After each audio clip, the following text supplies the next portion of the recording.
Hallo und herzlich willkommen zu einem neuen Video hier auf meinem Kanal, hier bei COMMike. Die PV-Module, die ihr hinter mir im Video seht, die versorgen meine PV-Inselanlage mit Strom. Mit dieser Inselanlage, völlig losgelöst vom Netzstrom, versorge ich das Tierhaus mit Wärme und mit Licht. Die Akkus, die hinten dran hängen, sind nach 2 Jahren aber ziemlich tot. Ich suche nach einer Alternative und die lautet Powerbox. Diese Powerbox könnt ihr im Camper einbauen, beim Camping nutzen oder in der Gartenhütte ohne Stromversorgung, ein tragbarer riesengroßer Akku. Ob sich das Ganze für mein Tierhaus rechnet und wie man das Ganze einbindet, das seht ihr in diesem Video. Bleibt dran, gleich geht's los. Bevor ich nun die neue Powerstation von AllPowers in mein System integriere, zeige ich euch erstmal, wie es bisher gelaufen ist. Ihr seht hier meine Installationswand. An der Installationswand habe ich hier meinen Wechselrichter, der von den Modulen mit 24 Volt Gleichstrom versorgt wird, und dieser Strom wird in die Batterien eingespeist. Die Batterien laufen auch auf 12 Volt. Hinter der Konstruktion liegt der Wechselrichter. Dieser Wechselrichter macht aus den 12 Volt 220 Volt Wechselstrom. Über diesen Stecker läuft das Ganze in die Umschaltstation. Die Umschaltstation sorgt dafür, dass, wenn die Akkus leer sind, wenn kein Strom mehr durch die Batterie kommt, dass das Ganze automatisch umschaltet auf den Netzstrom. Das bedeutet, meine Tiere haben immer Wärme und Licht, egal ob die Batterien voll oder leer sind. Aktuell ist jedoch das Problem, dass die Batterien sehr schnell leer werden, weil die einfach am Ende sind nach 2 Jahren. Da bin ich auch ziemlich enttäuscht von der Qualität, aber das ist nun mal so. Und ich werde das Ganze nun ersetzen durch diese Powerstation mit Schokoanschlüssen, USB-C, A, Zigarettenanzünder und dergleichen. Doch bevor ich das Ganze mache, zeige ich euch erstmal das Unboxing. Was war im Paket dabei und was kann diese Box? Innerhalb von nur 2 Tagen kam das Paket bei mir zu Hause an. Das Paket hat sogar richtige Tragelaschen, um es bequem zu transportieren, denn das Teil hat Gewicht. Denn hier hängen ein paar Akkus drin, das wiegt einiges. Für das Unboxing ganz oben eine Tasche, Garantiebestimmungen,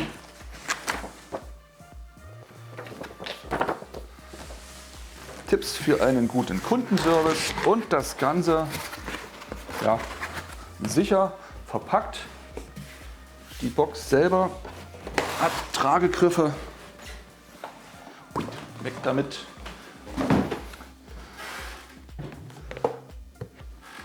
Macht was her.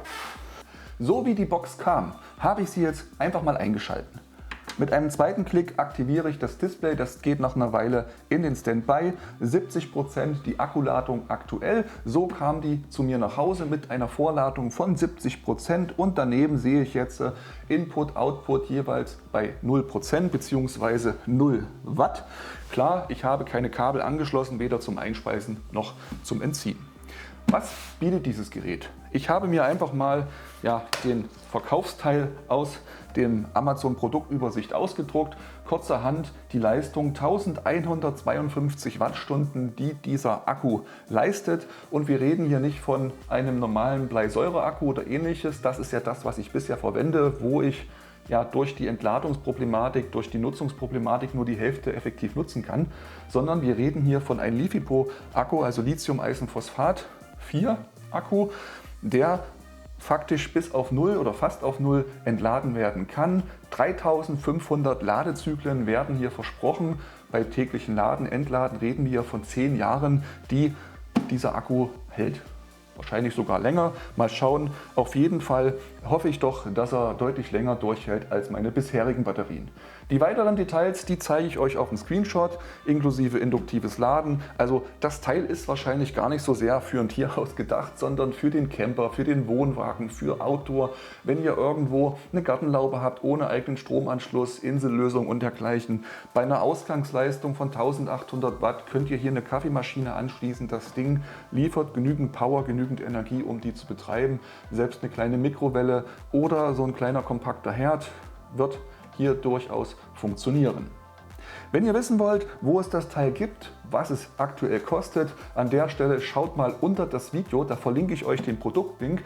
Aktuell 200 € Rabatt die ich hier gefunden habe. Da heißt es einfach zuschlagen, und wenn ihr sagt, das Teil ist toll, mein Video ist auch toll, wäre jetzt der richtige Zeitpunkt, mir einfach mal den Daumen nach oben für das Video zu geben, und wer es noch nicht getan hat, klickt mal unter das Video auf Abonnieren, dann verpasst ihr auch keins der neuen Videos, würde ich mich riesig drüber freuen, denn das bringt meinen Kanal auf jeden Fall weiter voran.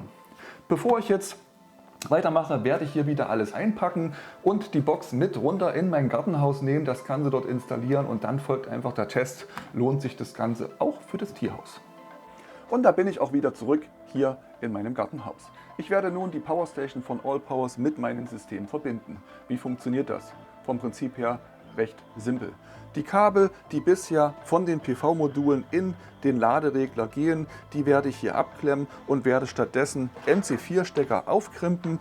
Diese Stecker werde ich mit dem mitgelieferten Kabel verbinden, das Ganze einfach hier zusammenstecken, und das gelbe Ende kommt dann hier an die Seite einfach eingesteckt. Das Kabel vom Wechselrichter setze ich dann einfach hier vorne mit rein, und so ist das ganze System schon fertig, läuft nach wie vor über meine Umschaltstation. Bedeutet, wenn der Strom in der Akkubox, in der Powerstation doch leer sein sollte, greift automatisch wieder der Netzstrom. Ich habe meine Inselanlage nun so umgebaut, dass die Powerstation über die PV-Module geladen werden kann und den Strom an das Vogelhaus wieder abgeben kann. Wie das Ganze ausschaut und ob es tatsächlich funktioniert, das schauen wir uns jetzt einmal an. Die Sonne scheint noch ein wenig, so dass ich das Ganze tatsächlich testen kann. Die Powerstation steht jetzt hier im mittleren Regal. Die Batterien habe ich entsprechend umgebaut, dass ich den Platz auch habe. Ich habe hier die Versorgung, das Stromkabel von den PV-Modulen und auf der anderen Seite das Kabel, welches in das Tierhaus weiter verläuft. Aktuell der Batteriestand, der Akkustand bei 71%. Ich werde nun das Kabel einstecken. Ich habe das Ganze vorhin schon einmal getestet und muss sagen, beim Einstecken gab es einen kleinen Funkenflug, da hat die Sonne noch etwas mehr geschienen. Das sollte auf jeden Fall beachtet werden. Der Lüfter läuft sofort an, ist aber noch nicht hörbar, und das Modul liefert aktuell 90 Watt, 91 Watt, um den Akku zu laden. Das Ganze würde jetzt noch 2 Stunden dauern, um von 71 auf 100% aufzuladen. Den Stecker vom Tierhaus werde ich jetzt hier unten einstecken. Allerdings sind die Steckdosen noch nicht aktiv, die sind noch passiv, die kann ich über diesen Knopf einschalten.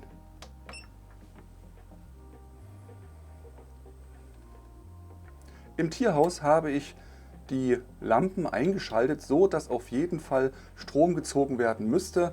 Mein Off-Grid-Umschaltrelais hat eben auch geschalten, weil die Stromversorgung wieder vorhanden ist über die Batterie, und ihr seht, die beiden Vogellampen, aktuell 100 Watt, die beiden zusammenziehen, werden über diese AllPowers Station versorgt. Ich kann nun hier an der Seite notfalls auch noch die Stromversorgung über den 220 Volt Stecker darstellen. Die Powerstation kann ich übrigens auch als USV verwenden. Ich kann auf der linken Seite mein 220 Volt Stromkabel anschließen und auf der anderen Seite zum Beispiel einen Computer direkt über diese Powerstation versorgen. Sollte es zu einem Stromausfall kommen, schaltet das Gerät automatisch auf den Akkubetrieb um. Der Computer muss nicht zwingend ausgehen, die Daten sind gesichert. Ob die Schaltzeiten tatsächlich so schnell sind, das werde ich im Laufe der Zeit testen müssen. Genauso wie ich jetzt testen werde, wie lange es tatsächlich dauert, diesen Akku aufzuladen, und ob die nächsten Nächte auch die Ladung dieses Akkus reicht, um das Tierhaus mit Strom zu versorgen. Sobald ich die Daten habe, gibt es gleich von mir ein abschließendes Fazit. Mein neuer Testaufbau läuft jetzt ungefähr 2 Wochen am Stück. Den Großteil dieser Zeit war das Wetter suboptimal. Es gab wenig Sonne und sehr viel Regen. Dennoch hat die Anlage weitestgehend durchgehalten. Wenn die Sonne geschienen hat, war der Ladezustand wirklich sehr, sehr schnell erreicht, die 100%. Und auch vom Verbrauch her bzw. von der Abnahme her hat die Anlage tatsächlich 2 Tage durchgehalten, um die Vogellampen und auch die Dieselheizung mit Strom zu versorgen. Die AllPowers Batteriestation wäre ein sehr, sehr guter Ersatz für meine 3 Bleisäurebatterien. Denn diese Batterie läuft wirklich bis auf 0% runter, bevor sie abschaltet, während meine alten Batterien irgendwo schon bei knapp 50% den Geist aufgeben. Und das sehr, sehr schnell. In diesem Zusammenhang hat sich das Ganze gelohnt. Was ich allerdings nicht geschafft habe, war eine Kaskade aufzubauen.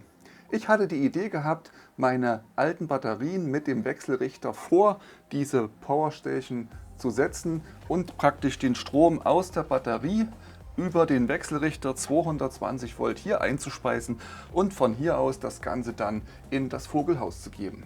Ich gebe zu, es wäre eine Energievernichtungsmaschine geworden, aber ich hätte auf diese Art und Weise sehr, sehr viel Speicher zur Verfügung gehabt. Das funktioniert jedoch nicht, denn der Wechselrichter gibt nur Strom ab, wenn er gezogen wird, und die Powerstation zieht nur Strom, wenn Strom angeboten wird. Sprich, hier fehlt irgendwo ein System, was das Ganze aktiviert.